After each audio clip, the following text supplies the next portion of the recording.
Hello and thanks for joining us today.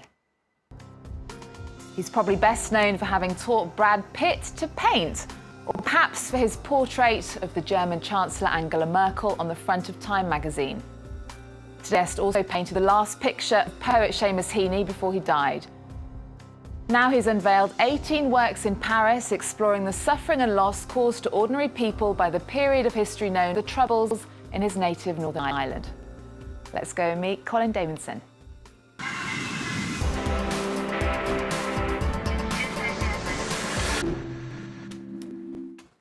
Colin, welcome to the show. Thank you. Thank you for being here. Now, you're in Paris because your exhibition, Silent Testimony, is showing at the Irish Cultural Centre. It reveals the stories of eight connected through their individual experiences of what's known as the Troubles in Northern Ireland, something that started in the 60s. Why, decades later, did you want to revisit this? Well, it's something that I felt since I grew up during that time. It was still quite an emotive topic with me. I also felt since the Good Friday Agreement in 1998, having read it at the time, that it was actually going to be pretty good for most of us who were simply sick and tired of what was going on there. But for the people who'd suffered loss through the Troubles, there was nothing in the Good Friday Agreement for them. And in many ways, they had to give up their right for answers or for justice for their loss.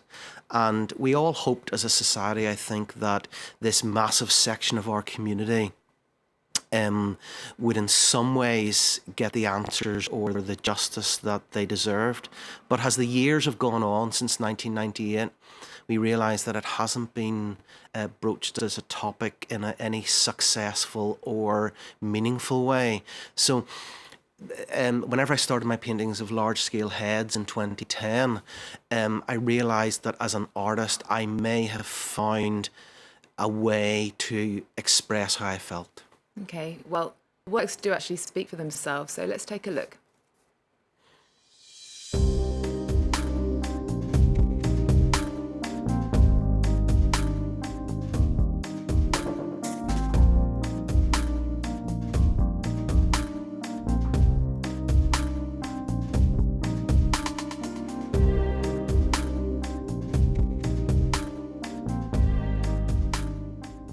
There are 18 portraits in total. Behind each and every one is a powerful and devastating story. I want to ask you about one of them.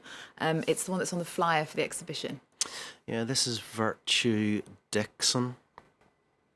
And the way that the sittings worked, Eve, was that I would meet the people for 2 to 3 hours and they would sit for me. I would frantically make about 20 or 30 drawings, which are little shorthand sketches, I suppose, that I use when I get back to the studio to make the painting from. The camera's there as well. So I use everything to build the painting in the months after that. But Virtue's story is very, very particular to her, but in some ways is very representative of each of the 18. Virtue's daughter, Ruth, was actually killed in quite an infamous attack at a pub called the Droppin' Well. And again, you know, Virtue is typical of everybody in this massive section of the community in a sense that they've had to pick up the pieces themselves and move on with their lives. Move on is again a topic that we don't comfortably use because, in a sense, people who've suffered loss through the Troubles are incapable of moving on in the same way. And when the exhibition was set up here in Paris, you can't have known about the resonance that it was going to have here because it was obviously organised before the terror attacks. It must seem very poignant now. Well, yeah, I mean, I'm very aware of the poignancy that it could have. I, as an artist, always take a step back from what I think the work can do or the impact that it can have. It, in some ways, you know, I term my paintings as, you know, they're bits of cloth with paint put onto it. And it's whenever people engage with the work that something can occur. And I think as a painter, I'm very conscious of leaving room in the work itself for something else to happen, for a gap to be filled by the person viewing it. So I can't, as an artist, really say this is what I think it might, the effect it might have here. But I think each individual will bring to it what he or she feels. And the faces in this exhibition, they're not famous faces, but you have painted many famous faces. Time magazine commissioned you to paint the German Chancellor Angela Merkel for the cover of their Person of the Year issue in December last year. It was actually the first time you'd painted someone without them actually sitting for you. Yeah, I mean, I was unsure at the very start, actually. In fact, I spent a day or two wondering if I should take it on, but then I realised that you don't turn time down. So, no, it was a privilege to have done that. It was a challenge. You must have felt like you knew her a bit anyway afterwards. Well, I did, of course. I mean, I actually read a lot about her. The research that I did to make the painting, I read quite a lot about her. I obviously looked at a lot of film, just from a practical point of view to see how her face worked. And realised that she as a person, actually, she's an opinion divider, I suppose. There will be people firmly on her side and people firmly not. And I realised that I wanted in some ways to hopefully pull a compassion through in the work and a dignity, I suppose, without having met her. So the challenge was there. I'm not sure I'd be that comfortable in working that way again. I have to say, there's something that I, as an artist, can glean from just spending time with someone.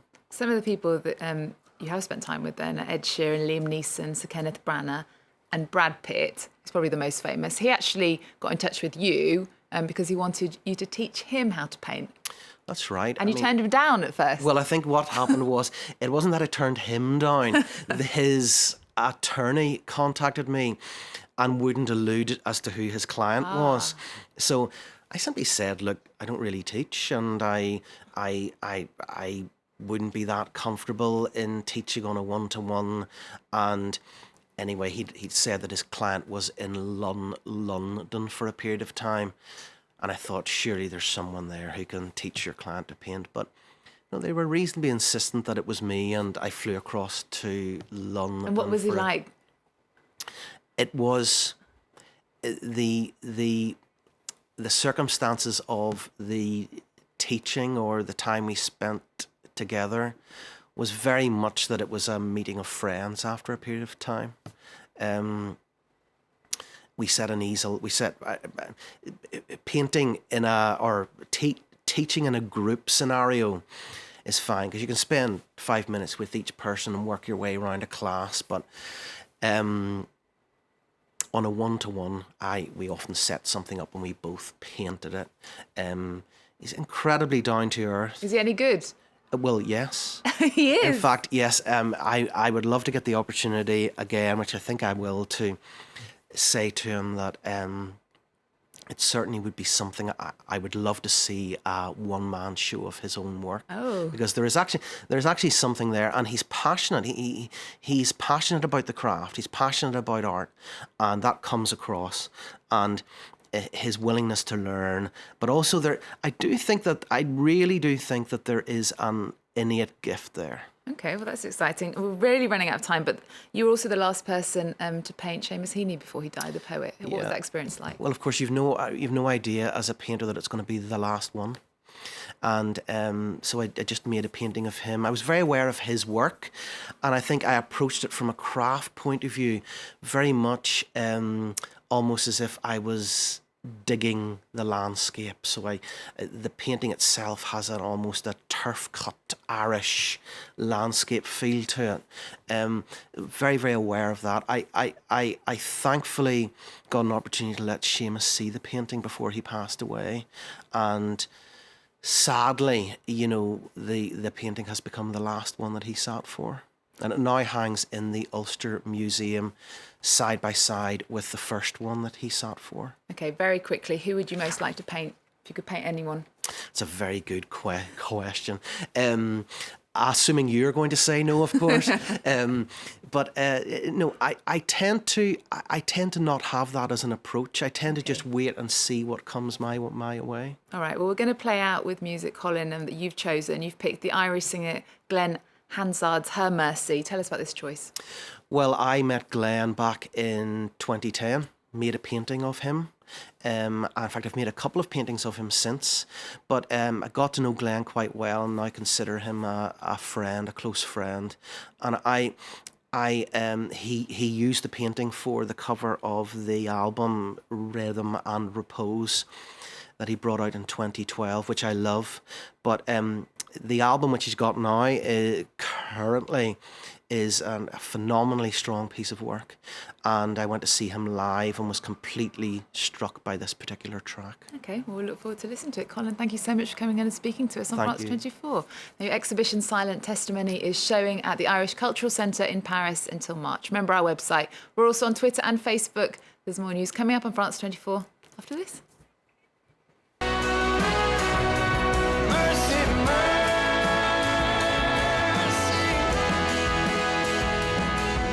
Mercy, come out to you, feel her beauty flowing through you. She will unbind you, set the word free. Mercy, mercy.